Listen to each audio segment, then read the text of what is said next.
हमारे सभी जनप्रतिनिधि माननीय मुख्यमंत्री समेत जनता के बीच में जा रहे हैं और हमारा 21 तारीख तक नहर का पानी जोधपुर पहुंच जाएगा। ऐसी स्थिति में ट्रेन से पानी लगाने की आवश्यकता नहीं होगी। ओबीसी कमीशन त्रिस्तरीय इसमें जांच करे और सरकार को रिपोर्ट दे। सरकार रिपोर्ट जांच करने के बाद ये घोषणा करे कि हम ओबीसी वर्ग को आरक्षण देंगे। हमारे सभी जनप्रतिनिधि माननीय मुख्यमंत्री समेत जनता के बीच में जा रहे हैं। कोई भी सरकार आज दिन तक इस गर्मी में, भयंकर गर्मी, नौपता के दौरान जहाँ पेयजल की समस्या थोड़ी बहुत होना वाजिब है, डिमांड बढ़ती है तो बिजली का थोड़ा बहुत संकट भी होना वाजिब है। इन विभिन्न परिस्थितियों में भी हम जनता के बीच में जाते हैं। दिन में जाते हैं और रात्रि में भी जाते हैं। दिन में 2 जगह हमारा रथ जाता है और रात्रि में 1 जगह रात्रि चौपाल भी होती है और रथ भी होता है।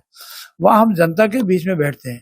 पेयजल की व्यवस्था कैसी है, बिजली की व्यवस्था कैसी है, किसानों को मिलने वाली सहायता उनको मिल रही है कि नहीं मिल रही है, तरह पर पंचायत राज के काम हो रहे हैं कि नहीं हो रहे। तो सारे काम जो हमारा टारगेट है, हमारे बजट घोषणा है, उसका मौके पर भौतिक सत्यापन भी होता है।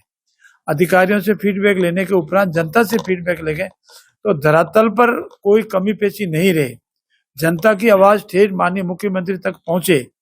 इसीलिए ये हमारा अभियान चल रहा है। 27 अप्रैल से शुरू हुआ है और कल तक हमारा अभियान चला है। और कल माननीय मुख्यमंत्री जी ने वीडियो कॉन्फ्रेंस के मार्फत सभी गांवों में जहां जहां हमारे कैंप थे रात्रि में, उनसे जुड़े हैं और सबसे फीडबैक ले रहे हैं।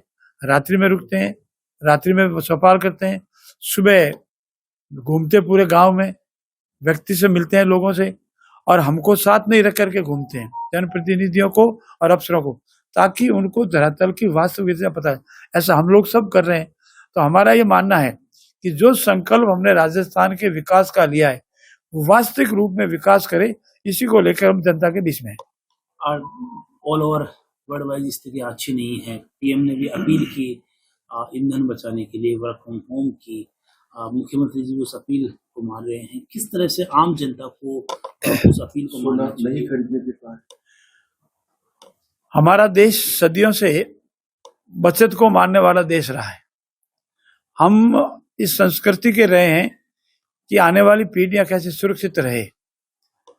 आज दूसरे देशों की तुलना में, जो अपने आप को विकसित और समृद्ध देश बता रहे हैं, उसकी तुलना में अगर हम भारतीय इतिहास को देखें, आज हमारे पास किसी ने 45 रुपए लीटर, किसी ने 50 रुपए लीटर, किसी ने 60 रुपए लीटर तेल के भाव बढ़े, डीजल और पेट्रोल हमारे 3 रुपए करीब बढ़े, 3 रुपए समथिंग कुछ बढ़े। इंडियन गैस के लोग तो उसी अनुसार कम बढ़े हैं।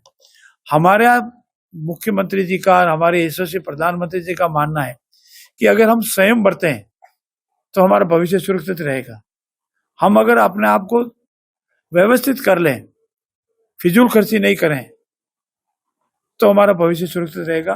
क्योंकि ये जो व्यवधान आया है वो कोई एक देश का नहीं है, अंतर्राष्ट्रीय स्तर का व्यवधान है और जिसका समाधान अंतर्राष्ट्रीय स्तर पर जो भी होगा, लेकिन उस बीच में भारत के आम व्यक्ति को तकलीफ नहीं हो, सुविधा अनुसार उसको बिजली, पानी, घास तेल, डीजल, पेट्रोल ये सब मिलता रहे। और इसीलिए उन्होंने आह्वान किया है और प्रत्येक भारतीय नागरिक इसकी पालना कर रहा है। हमारे यशस्वी मंत्री जी ने किया है, हम लोगों ने भी किया है और हम कोशिश करेंगे कि ज्यादा से ज्यादा हम डीजल और पेट्रोल बचाएंगे, ईंधन को बचाएंगे और फिजूल खर्ची रोकेंगे। हमारे देश का विकास करेंगे, हमारे प्रदेश का विकास करेंगे। सर, एक समय था कि जोधपुर से ट्रेन पानी लेकर पाली जाती थी, अब वही ट्रेन वापस पाली से पानी लेकर जोधपुर आ रही। संकट कितने दिन का है, लोग परेशान हैं और जगह जगह जो है प्रदर्शन हो रहे हैं। ये बात सही है कि पेयजल की डिमांड कई गुना बढ़ गई है, लेकिन पाली से ट्रेन में पानी लेकर आने की खबर सत्य नहीं है, वो असत्य खबर है। हमारे विभाग के पास आज भी जो सरकारी आंकड़े जारी किए उसके अनुसार आगामी 12 से 13 दिन तक का पेयजल सुरक्षित है और हमारा 21 तारीख तक नहर का पानी जोधपुर पहुंच जाएगा। ऐसी स्थिति में ट्रेन से पानी लगाने की आवश्यकता नहीं होगी, क्योंकि डिमांड अत्यधिक बढ़ जाती है, गर्मी में कई गुना बढ़ जाती है, कूलर लगना, मांग बढ़ना और नहरबंदी थी, इसलिए थोड़ी बहुत समस्या जनता को आई है, सहमत करना पड़ा है और पूर्ण रूप से हमने व्यवस्था की है।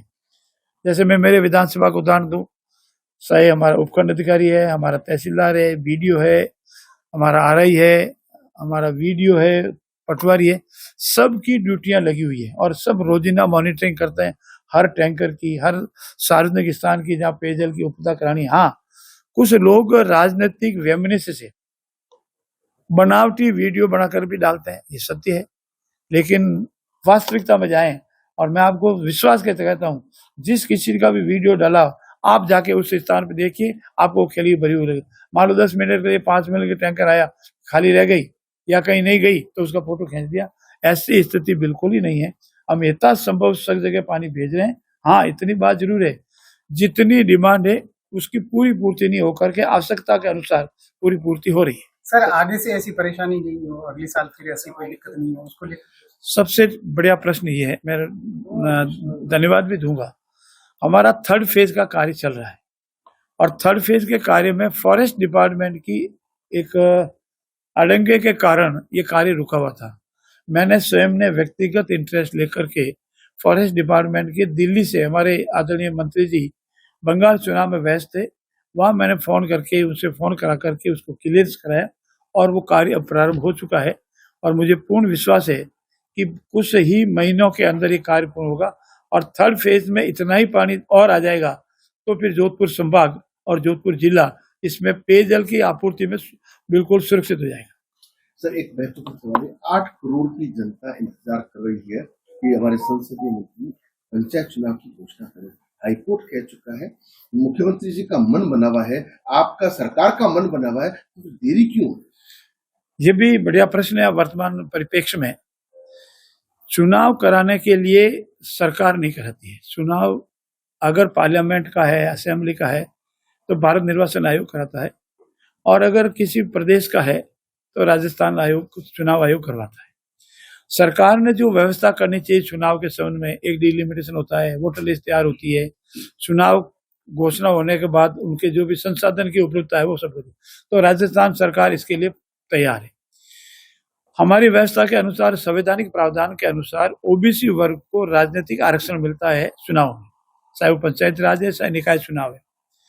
2021 में मध्य प्रदेश के केस में माननीय सर्वोच्च न्यायालय ने निर्णय दिया कि अगर भविष्य में कोई भी प्रदेश राजनीतिक आरक्षण ओबीसी वर्ग को देना चाहता है तो एक ओबीसी कमीशन की नियुक्ति करे। ओबीसी कमीशन त्रिस्तरीय इसमें जांच करे और सरकार को रिपोर्ट दे। सरकार रिपोर्ट जांच करने के बाद ये घोषणा करे कि हम ओबीसी वर्ग को आरक्षण देंगे, तभी ओबीसी वर्ग को राजनीतिक आरक्षण मिलेगा। 2021 में निर्णय होने के उपरांत और 2022 में मध्य प्रदेश सरकार के एक और मामले में सुप्रीम कोर्ट का निर्णय होने के उपरांत भी राजस्थान सरकार ने 2021, 2022, 2023 में ओबीसी कमीशन की नियुक्ति नहीं की, जानबूझ करके नियुक्ति नहीं की और हमारी सरकार आने के बाद हमने ओबीसी कमीशन की नियुक्ति कर दी है। ज्यों ही ओबीसी कमीशन की रिपोर्ट आएगी, सरकार ओबीसी कमीशन से रिपोर्ट लेकर के जांच करके इलेक्शन कमीशन को कह देगी हमारे पास रिपोर्ट आ गई, राजनीतिक आरक्षण इसी आधार पर आप दें। बिना राजनीतिक आरक्षण लाभ दिए अगर कांग्रेस पार्टी ये घोषणा कर दे सार्वजनिक कि ओबीसी वर्ग को राजनीतिक आरक्षण लाभ देने की आवश्यकता नहीं, आप तो तुरंत चुनाव कराएं, तो हमारा परिवार, हमारा भारतीय जनता पार्टी परिवार इसके लिए हमेशा तैयार है। और मैं आप सरकार से भी निवेदन कर सकते हैं कि साहब, जब कांग्रेस पार्टी ये कह रही है कि ओबीसी वर्ग को राजनीतिक आरक्षण दिए बगैर ही चुनाव कराया जाए तो हम चुनाव कराने को तैयार हैं। रिपोर्ट आए, वो ना ओबीसी कमीशन की रिपोर्ट आए, शायद चुनाव कराना कानूनी परिस्थिति में संभव नहीं। कब तक आ सकती है रिपोर्ट? अभी तक ये स्वतंत्र निकाय है, ओबीसी आयोग एक स्वतंत्र निकाय है, संवैधानिक प्राप्त निकाय है। मुझे तो विश्वास है कि बहुत जल्दी आने वाली है, फिर भी निश्चित अवधि मैं नहीं बता सकता।